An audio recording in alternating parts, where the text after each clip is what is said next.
This is Siesta Key Beach. It's almost 11 a.m.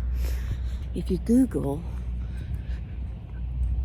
America's best beaches, this beach comes up all the time. And it's because of the sand.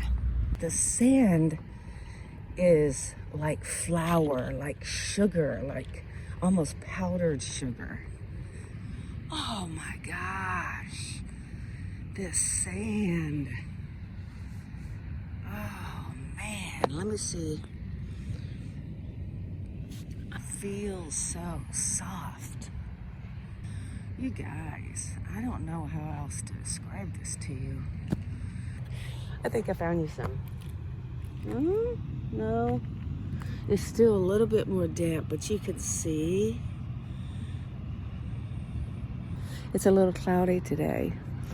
So I would guess about an hour you could get a nice top layer of dry sand. But I wanted you to know about Siesta Key Beach. It's a great little stopover. So, well, I gotta get on the road. I'm headed to Miami and the Keys later.